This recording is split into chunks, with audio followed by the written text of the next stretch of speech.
कार्यक्रम के प्रसारण पुण्यार्जक हैं श्री आरपी जैन, श्रीमती ममता जैन, श्री प्रशांत जैन, श्रीमती दिव्या जैन, पुत्र भरत जैन, श्रीमती सौम्या एवं पारस जैन। अथ पूर्वोक्त प्रकारेण अभेद षट्कार की व्याख्याने कृते सति निश्चयेन इदं व्याख्यानं कृतम् इति नैविचारम् अजानन् एकान्तं गृहीत्वा शिष्यः पूर्वपक्षं करोति। शिष्य पूर्व पक्ष कर रहा है, नए विचार को नहीं जानता हुआ एकांत से वह विषय को ग्रहण करके पूर्व पक्ष रख रहा है। पूर्व में कहे अनुसार अभेद षट्कार के रूप में व्याख्यान करने पर निश्चय से ये व्याख्यान किया गया है। इस प्रकार नए का विचार नहीं करता हुआ शिष्य एकांत पकड़ करके वह पूर्व पक्ष रख रहा है। कम्मम को वदे यदि सो अपा करेदि अपानम किद तस्य फलम भुंजति अपाकम्मं चेदेदि फलम। कर्म कर्म को करता है, यदि इसी प्रकार आत्मा भी अपने भावों को ही करता है तो उस कर्म का फल आत्मा कैसा भोग सकता है? किंतु कर्म आत्मा को फल देता है। इसलिए जब आत्मा या कर्म आत्मा को फल दे रहा है तो ऐसी स्थिति में वह कैसा आत्मा कर्म का उपभोक्ता हो सकता है, क्योंकि वह कर्म कर्म को करता है और आत्मा अपने भावों का ही करता होता है, तो अपने भावों का ही भोक्ता भी होना चाहिए। जिस प्रकार अपने भावों का कर्ता आत्मा है, उसी प्रकार वह आत्मा अपने भावों का ही भोक्ता होना चाहिए। कर्म का भोक्ता कैसा हो सकता है? किंतु कर्म आत्मा को फल देता है, यह भी बात सामने आ रही है। इसलिए पूर्वापर विरोध देखने में आता है, ऐसा उसका कहना है। यदि एकांतेन जीव परिणाम निरपेक्षम सत् द्रव्य कर्म यदि च स आत्मानम एव करोति न च द्रव्य कर्म। कर्म कर्ता के रूप में है, यदि वह एकांत रूप से जीव के रागादिक भावों की अपेक्षा नहीं रखता हुआ द्रव्य कर्म को करता है, और यदि इसी प्रकार आत्मा भी अपने आत्मगत भावों का ही करता है, न च द्रव्य कर्म, न कि द्रव्य कर्म का करता है, तो ऐसी स्थिति में कथम एतस्य अकृत कर्म न फलम भुंक्ते।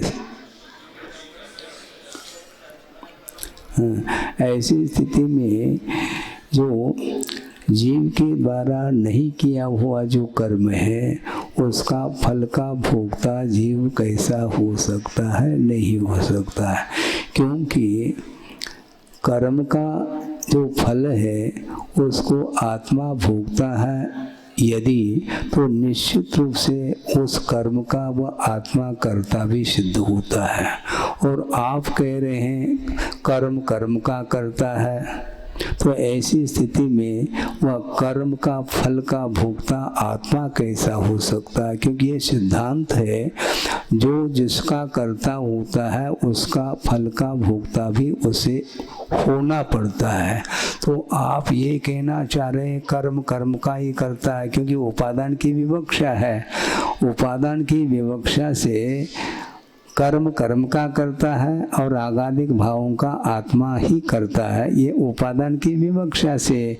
किंतु एकांत से यदि इस प्रकार मान लिया जाए, मान्यता रखते हैं, तो ऐसी स्थिति में कर्म कर्म का कर्ता हो गया, तो उसका फल का भोक्ता भी कर्म को ही होना चाहिए, आत्मा को नहीं होना चाहिए।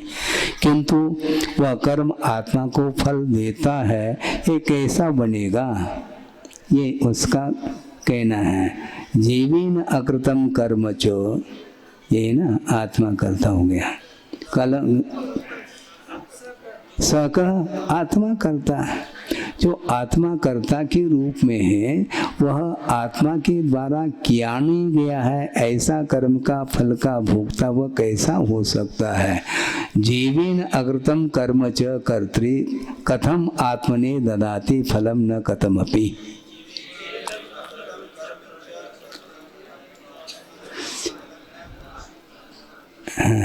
जीव के द्वारा नहीं किया हुआ जो कर्म है, जो यहाँ पर कर्ता के रूप में है, वह आत्मा के लिए फल देता है, इस प्रकार कैसा कथन संभव है। न कथमपि, ऐसा संभव नहीं है। इस प्रकार वह पूर्व पक्ष रख रहा है, अपना सिद्धांत नहीं है, उसकी स्वयं की मान्यता है, तर्क के माध्यम से वह रखना चाहता है। जब आप कहते हो कि कर्म कर्म का करता है और आत्मगत भावों का आत्मा ही करता है, तो ऐसी स्थिति में जीव के द्वारा नहीं किया हुआ जो कर्म है उसका फल का भोक्ता आत्मा कैसा सिद्ध हो सकता है। किंतु देखने में तो आता है कर्म आत्मा के लिए फल देता है, ये कैसा बनेगा, नहीं बन सकता, ऐसा उसका पूर्व पक्ष है।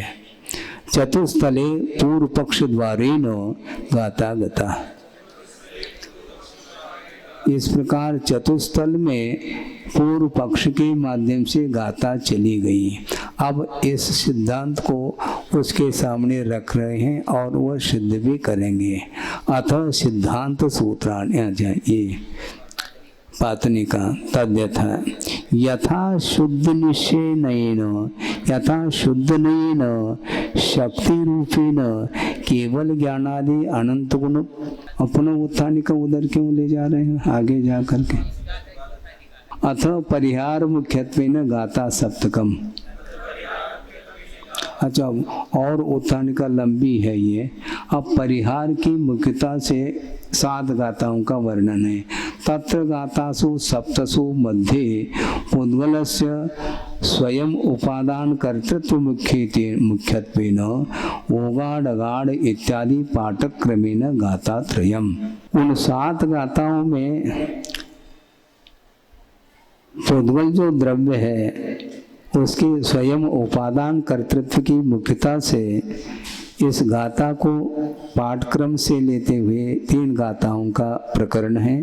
तदनंतरम कर्तृत्व भोक्तृत्व व्याख्यान उपसंहार मुख्यत्वेन च जीवा पुग्गलकाया इत्यादि गाथा द्वयम्।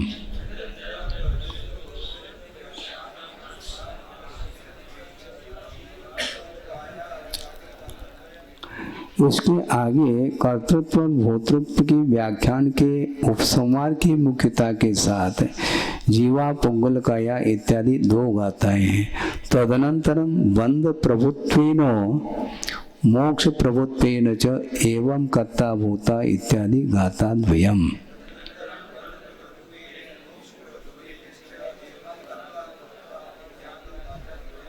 उसके पश्चात बंध की प्रभुता या बंध की प्रभुता और मोक्ष की प्रभुता के साथ, प्रभुता का अर्थ यहाँ पर स्वामित्व की अपेक्षा से, कर्म का स्वामित्व कौन है और मोक्ष का स्वामी कौन है, इसकी अपेक्षा से एवं कथा भूता इत्यादि 2 गाथाओं का प्रकरण है। इस प्रकार एवं समुदायेन परिहार गाथा सूत्राणि सप्त।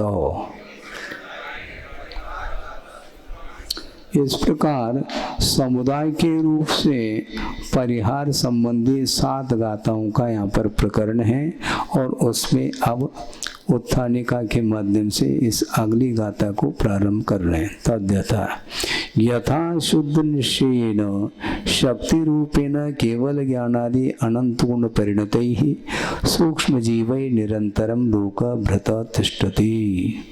जिस प्रकार शुद्ध निश्चय की अपेक्षा से शक्ति रूप से, अब देखो ध्यान से सुनना, इसको पढ़ना, शुद्ध निश्चय की अपेक्षा से शक्ति रूप से केवल ज्ञानादि अनंत गुणों से परिणत सूक्ष्म जीवों के द्वारा यह लोक पूर्ण रूप से भरा हुआ है, ऐसा कहा। तथा उसी प्रकार पुद्गलैरपि इति निरूपयते,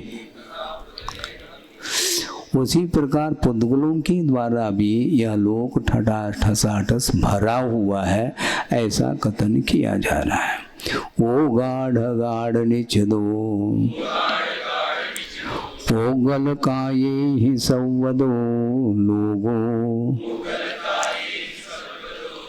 सोमे ही बादरे हियो नंतानंते ही विविहे ही। लोक चारों ओर से पुद्गलों से यानी पुद्गलास्तिकायों से परस्पर में वह ठसाठस वह भरा हुआ है। और वे कैसे हैं? पुद्गल सूक्ष्म हैं, बादर हैं और अनंतानंत हैं। अनेक प्रकार के पुद्गल द्रव्यों के द्वारा वह भरा हुआ लोक है, ऐसा कहा है। हाँ। अवगाढ़ गाढ़ निचितः, हाँ, परस्पर में गाढ़ रूप से वह निश्चित अर्थात उपचित है, यानी भरा हुआ है। यथा पृथ्वी का आदि पंचविध सूक्ष्म स्थावरै अंजन चूर्ण पूर्ण समुद्रक न्यायेन अवगाढ़ गाढ़ रूपेण नैरंतरेण निचित भृतः।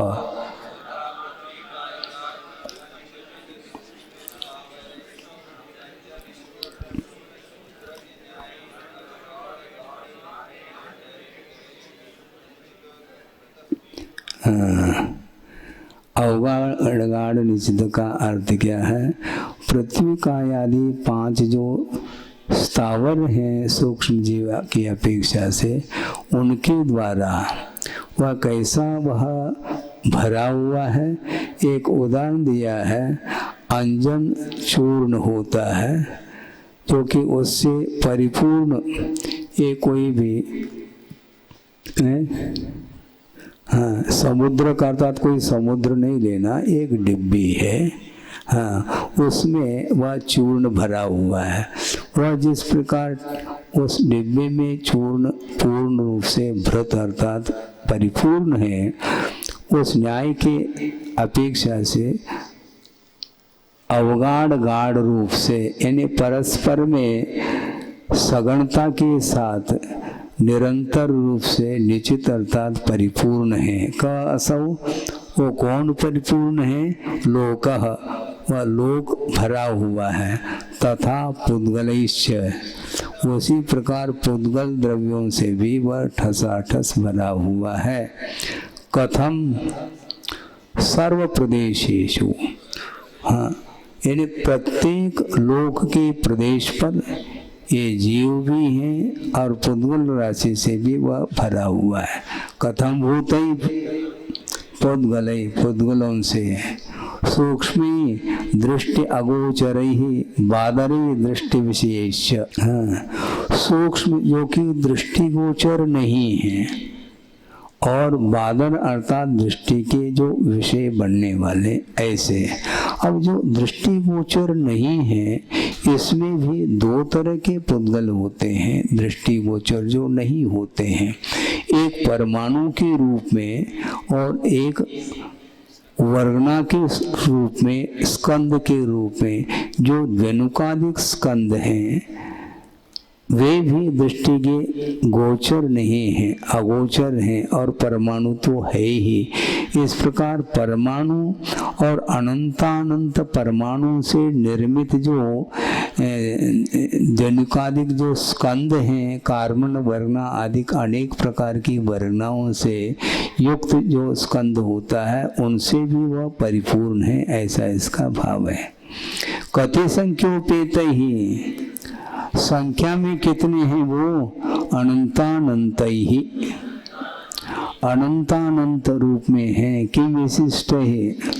और उनकी क्या विशेषता है? विविधई अंतर्भेदेन बहुविधई बहुविध भेदेन इति। विविध का अर्थ अवान्तर भेदों की अपेक्षा से अनेक प्रकार के भेदों के साथ वो लोक भरा हुआ है पुद्गलों से। अत्र कर्म वर्णा योग्य पुद्गला यत्र आत्मा तिष्ठति तत्र अनानीता एव पूर्वं तिष्ठन्ति।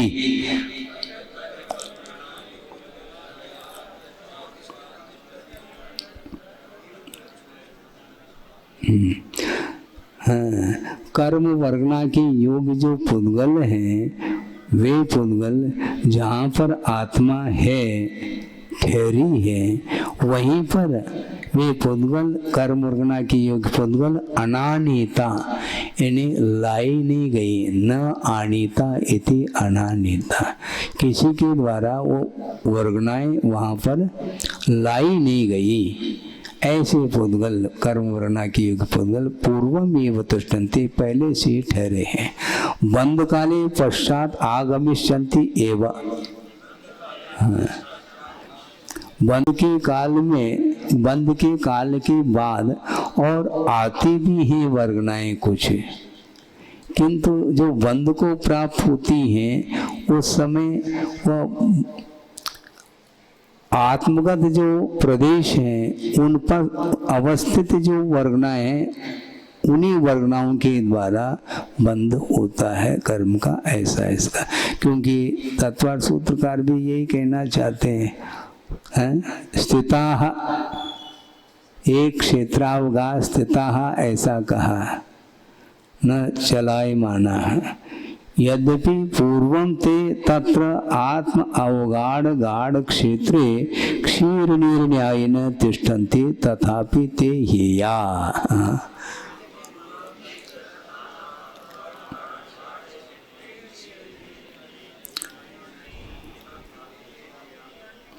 यद्यपि पहले से ही वे वहाँ पर आत्मा के साथ एक क्षेत्र में रहने वाले अवगाढ़ अर्थात बद्ध हो करके उस क्षेत्र में क्षीर नीर न्याय के समान वे रहते हैं, अर्थात क्षीर और नीर इन दोनों का क्षेत्र एक है। इसी प्रकार आत्म प्रदेश पर वे ठहरे। उसी प्रकार ते तथापि ते हेया, इसके उपरांत भी वे सारे सारे हे हैं, ग्रहण करने योग्य नहीं। तेभ्य भिन्न शुद्ध बुद्ध एक स्वभाव परमात्मा सैव उपादेय इति भावार्थ। उनसे भिन्न जो शुद्ध बुद्ध एक स्वभावात्मक जो परमात्म तत्व है वही एकमात्र उपादेय है, ऐसा इसका भाव है। अब देखो, कर्म वर्गनाएं उपादेय नहीं है? अब हे हैं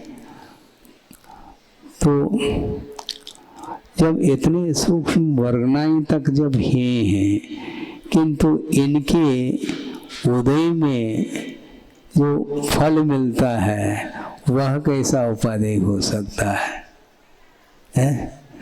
किंतु संसारी प्राणी निदान के साथ इस प्रकार के कर्मों का वह बंद भी करना चाहता है और करता है। क्यों करता है? कर्म वर्गनाएं भोगने में नहीं आती, किंतु कर्म भोगने में आते हैं, ये भी बहुत दूर की बात है। किंतु वह पुण्य का जो फल है वह बिना पुण्य का संचय किए पुण्य का फल भोगने में नहीं आ सकता। इसलिए वह इस प्रकार के आत्मगत परिणामों को करने के लिए वह तत्पर हो जाता है कि जिसके माध्यम से पुण्य का संचय हो और पुण्य के संचय के फलस्वरूप अनेक प्रकार के पद वैभव आदि मुझे मिले। इस प्रकार उसके अंदर भाव जागृत होते हैं, जबकि वो सारे सारे कर्म के फल भी हे हैं। जब कर्म हे हैं तो कर्म के फल को भोगने की इच्छा क्यों करते हो? ये हे हैं, ये हे होते हुए भी जब सामने जब फल आ रहा है वह कैसा उपादेय हो सकता है फिर तुम्हारे लिए? जब उसको उपाधि की दृष्टि से भोगना चाहते हो तो इसका तुम्हारी मान्यता कर्म भी उपाधि है, इस प्रकार वह मान रहा है।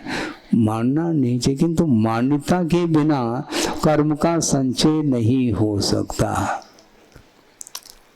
कर्म संचित अपने आप हो रहा हो तो बात अलग है, किंतु अपने आप नहीं हो सकता। वो वर्णाएं कर्म के रूप में परिणम करने की योग्यता तो उसके अंदर है, किंतु उस योग्यता की अभिव्यक्ति के लिए आत्मगत रागादिक भावों का निमित्त भी अपेक्षित हो जाता है और उसके माध्यम से वो कर्म का संचय करता है। उसके बिना कर्म का संचय नहीं हो सकता। यानी आत्मगत रागादि की उत्पत्ति के बिना वो वर्गनाएं कर्म के रूप में परिणत नहीं हो सकती। इसलिए उन द्रव्य कर्मों का कर्ता आत्मा है, ये सिद्ध हो जाता है असद्भूत व्यवहारने की अपेक्षा से, और अशुद्ध निश्चय की अपेक्षा से रागादिक भावों का भी कर्ता जीव सिद्ध हो जाता है। आप स्वीकार करो या न करो। हाँ। गुरुदेव ने ये कहा था कि देखो कर्म का संचय किया है, अब उसका वह फल का भोगता है क्या नहीं, इसका परीक्षण करना है। कर्म के उदय में, पुण्य कर्म के उदय में थाली सामने आ सकती है जिसमें अनेक प्रकार के खाद्य वस्तु परोस दिए गए हैं, व्यंजन हैं, किंतु पुण्य का उदय यहाँ तक आ सकता है। यहाँ तक कि गुरुदेव ने ये कहा था कि मान लो प्रेम के कारण स्नेह के वशूत होकर के मान लो माँ आपके मुख में ग्रास दे सकती है, यहाँ तक पुण्य का उदय में मान सकता हूँ, किंतु चरवन कौन करेगा? माँ करेगी क्या वह बेटा करेगा? मुझे बताओ। इसे स्पष्ट है कि वह चाहता है। अच्छा आप भी बैठे, हमने देखा नहीं था। तो ये पुण्य का फल, ये जो सामने आया है, ये आत्मा के द्वारा वह संचित जो पुण्य है वह द्रव्य क्षेत्र आदि के निमित्त को लेकर के सामने उपस्थित हुआ है। अब उसको ग्रहण करने का भाव यदि हमारे अंदर नहीं है तो वह ग्रास भीतर जा कैसा सकता है? अबुद्धि पूर्वक वह ग्रास मुख में जा रहा है क्या? ऐसा नहीं, बुद्धि पूर्वक और उसमें भी चयन कर रहा है।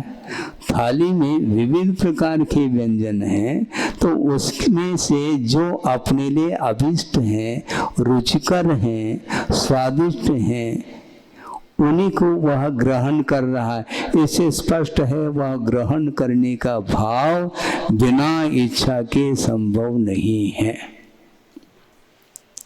इसीलिए कर्म का उदय आ सकता है सामने, क्योंकि बंद आपने किया। मान लो पुण्य बंद करने का भाव नहीं है, किंतु रत्नत्रय की आराधना के माध्यम से साथ से पुण्य का संचय बिना चाहते हुए भी वह हो रहा है। किंतु जब वह उदय में आता है उस समय उस साधक की परीक्षा होगी, कोई भी हो वो, चाहे श्रमण हो चाहे श्रावक हो, कोई भी हो, जब उदय में वह आ जाता है तो फल वह चखाएगा आपको। लेकिन चखना चाहे तब वह चखा सकता, अन्यथा नहीं, क्योंकि हमारी स्वतंत्रता कहाँ चली जाएगी? फिर भोगने की स्वतंत्रता हमारे अंदर है क्या? नहीं। मैं भोगना चाहूं तो भोग सकता हूं, नहीं तो कौन बाध्य कर सकता है मुझे? भोगने के लिए आपके लिए कोई बाध्य कर रहा है क्या? आपको भोगना ही पड़ेगा। ये ठीक है, दाता जो है विनय अनुनय आदर भक्ति पूर्वक आपको देना चाहता है और उसके माध्यम से वह पुण्य का संचय वह करता है। ये उसकी भूमिका है। किंतु राग भाव के साथ यदि वह श्रवण उन वस्तुओं को ग्रहण करता है तो वह श्रवण के लिए वह घाटा है। दाता तो मुनाफे में है, दाता के लिए तो प्रॉफिट हो रहा है, क्योंकि नवदा भक्ति पूर्वक दे रहा है, पात्र समझ करके दे रहा है। किंतु पात्र यदि राग पूर्वक ग्रहण करता है तो निश्चित रूप से वह पाप का अर्जन करता है, ये क्लियर है। कर्म का फल है, हमने थोड़ी मांगा है, नहीं मांगा है, लेकिन जो सामने आया है उसका निषेध भी तो कर सकते हो, है? आप मांग नहीं रहे हैं, किंतु देने से लेते क्यों हो?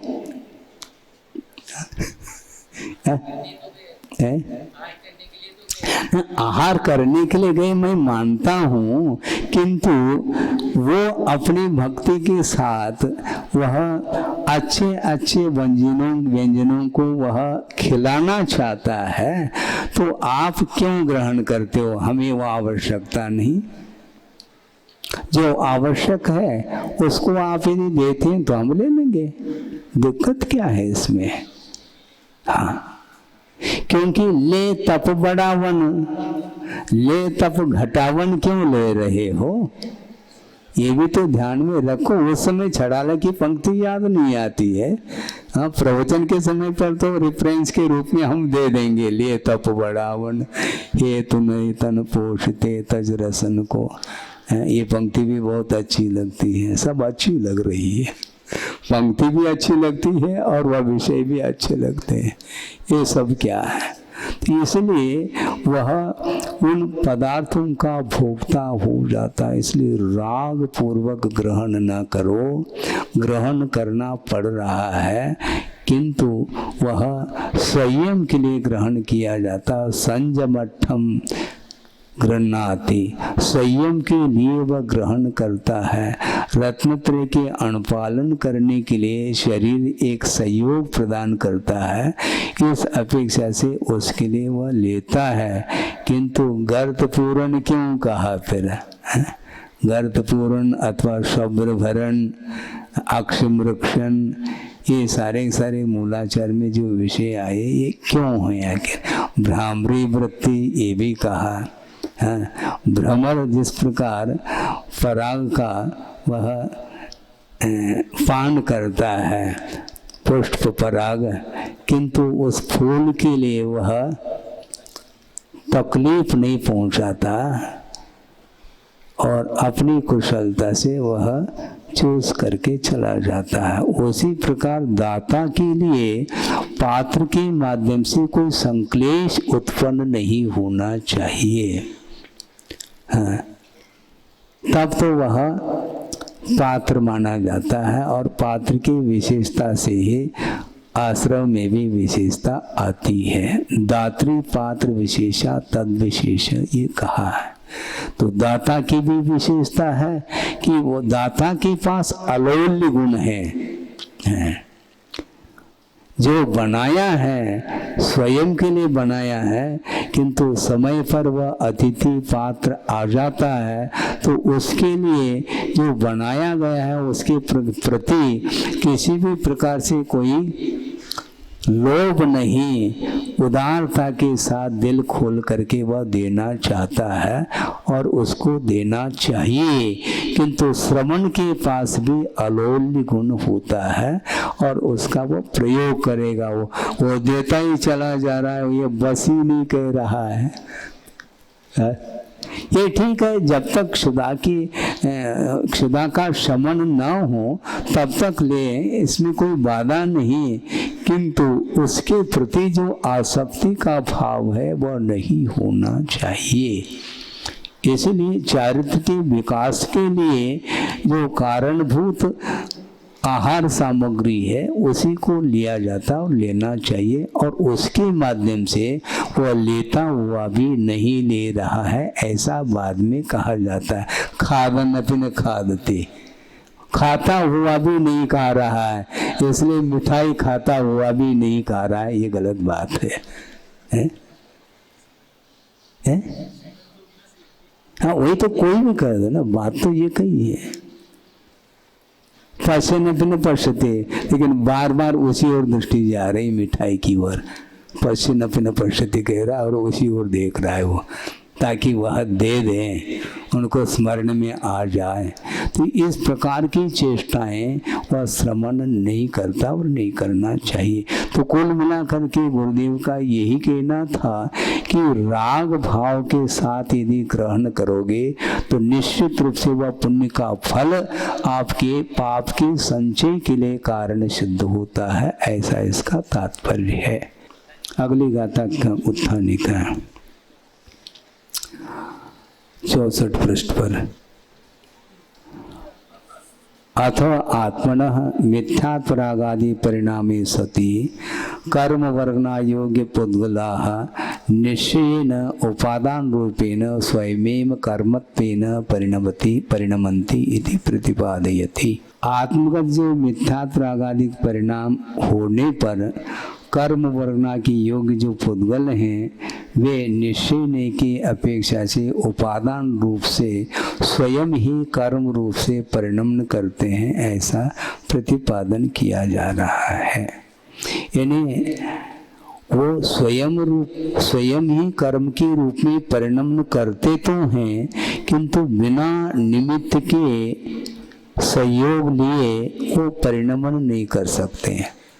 इस अपेक्षा से ही वे द्रव्य कर्म ज्ञानावरणादिक द्रव्य कर्मों का कर्ता जीव असद्भूत व्यवहारने से कर्ता होता है, ऐसा सिद्ध होता है।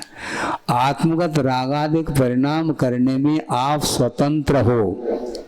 महाराज कर्म का उदय है इसलिए रागादिक भाव हो रहे हैं, गलत बात है।